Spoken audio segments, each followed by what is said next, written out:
Hey there, YouTube. My name is Davina Ware, your career transition coach, and thanks for joining me today for a book review of a book about boundaries. It's called Boundaries: When to Say Yes, How to Say No to Take Control of Your Life by Drs. Henry Cloud and Dr. John Townsend. This book really blessed me, and maybe it'll encourage you to get the book as well, but it's about protecting what they call your personal property. Your personal property meaning your spiritual, emotional, and mental space, and having a boundary that protects that. One of the things that is outlined in the book is the 10 laws of boundaries. So those are the 10 identifiers of where you end and when another person begins. What is you and your responsibility, and what is on them and their responsibility. It's a book that's really for anyone who has been feeling the pull or the drain of dealing with other people. Perhaps there are times where you want to say no and you say yes anyway because you don't want to feel selfish or not helpful, not sisterly, or not a good family member or a good friend, or if there are times when you have said no to something and you felt guilty like it was your obligation or something to do that. So this book really helps you to get clear on those things and to really choose and to protect yourself. And some things what the book calls treasures. I have treasures and you have treasures. There's things that we need to protect. First of all, to make sure we're operating in God's purpose for our lives. So those treasures could be emotional. I know for me as an empath, and we'll talk about that more later, but think of empathetic. I have to protect my emotions. I have to protect my space from certain people who are maybe really overbearing or commanding. I have to protect myself from those kinds of people. But treasures could also be financial. I know we've been in those situations when you have a family or a friend like, oh, can you loan me this money, or can you help me out? And your finances may be something that you need to treasure and protect. So that you can easily say, no, I can't, or I can do, this is my limit, this is as far as I can go. Because God can't use those treasures and those great things about you if you don't protect them.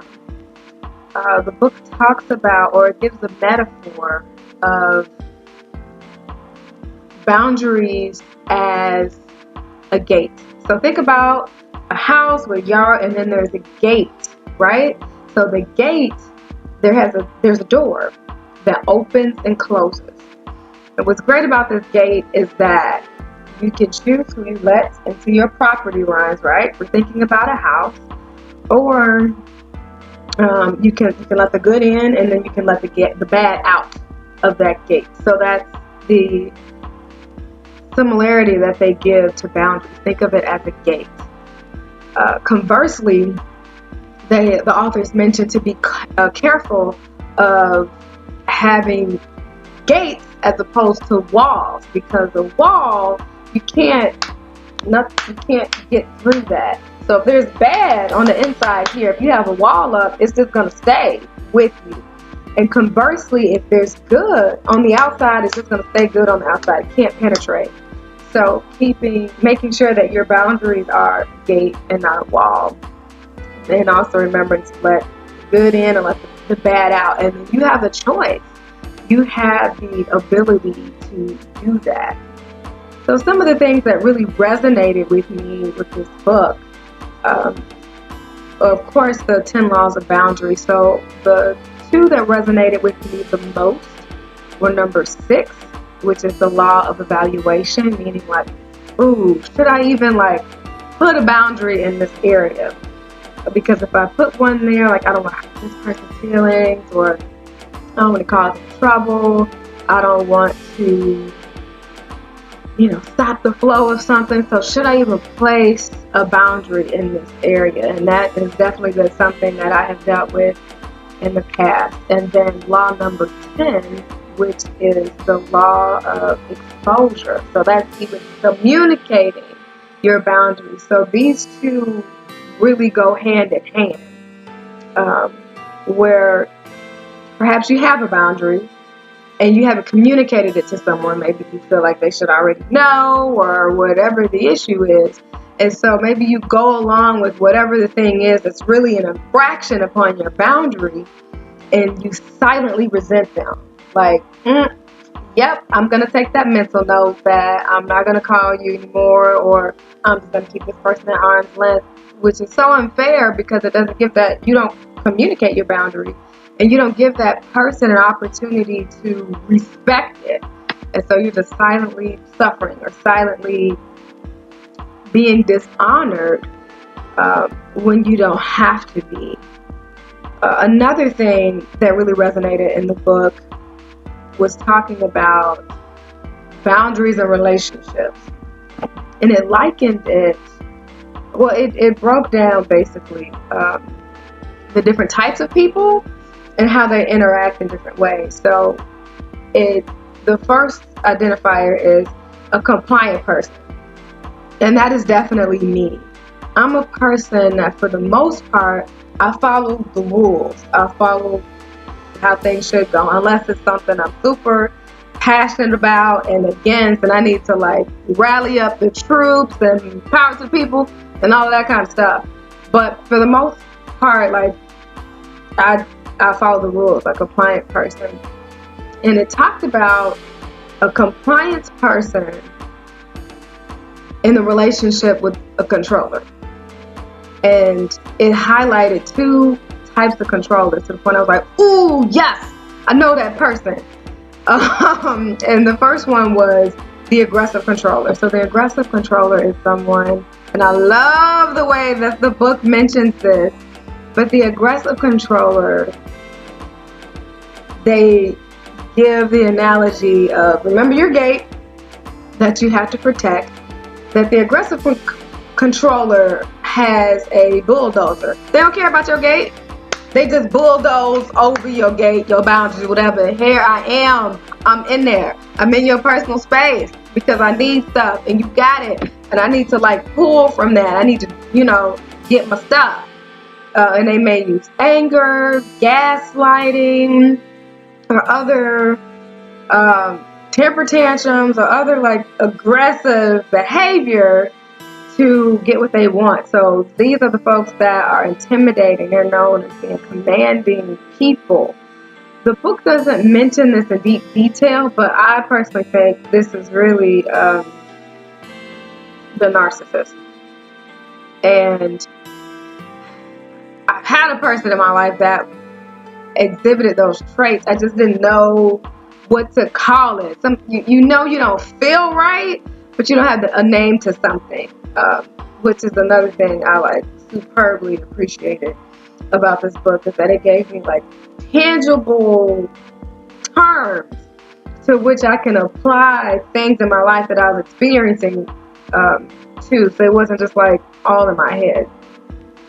But yeah, the aggressive controller, they don't care about your boundaries. They just need to get what they get. They're going to get what they want out of you, money-wise or anything else. And if you don't do things as they say, then they get upset and they punish you.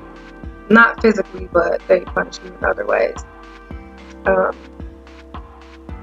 And what's important to remember about this kind of relationship is that you have to give boundaries, but at the same time, you have to stick to those boundaries. Because just confronting them doesn't do anything if you continue to let them bulldoze your gate. But having a confrontation, sticking to your boundaries, and then allowing consequences for not respecting those boundaries, as the book highlights, is then you need to decide how you want to carry on this relationship. The other controller that they mention is the manipulative controller. controller. And I was like, oh, I know somebody else in my life like that.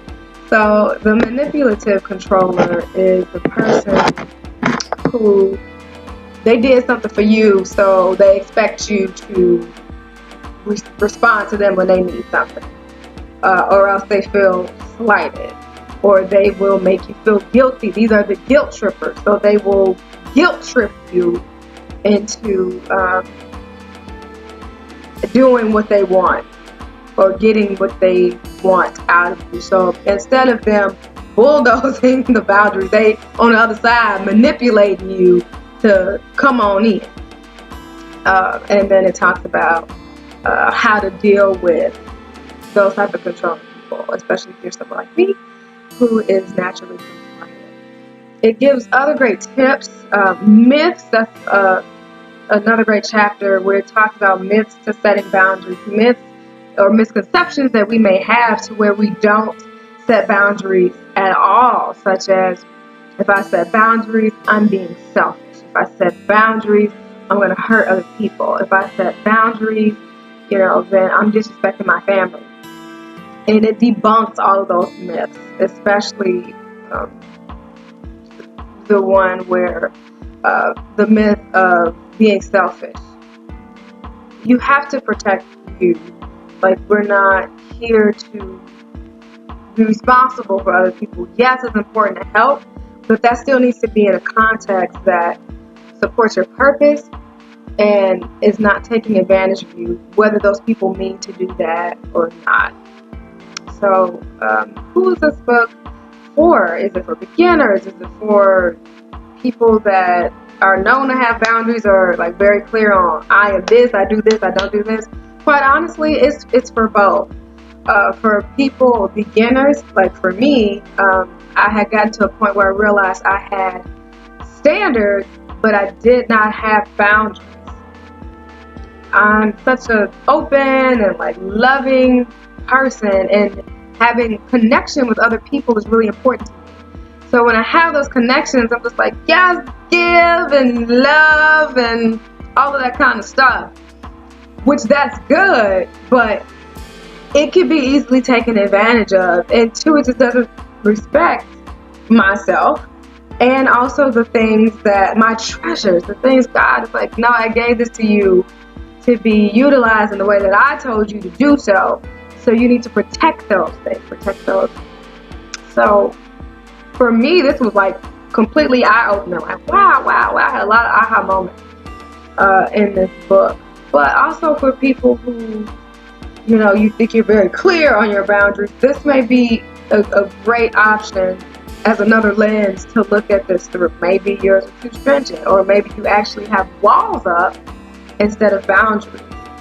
It's a pretty popular book. I got mine off Kindle, although I really do like hardcover books, but they're not always practical to take with you.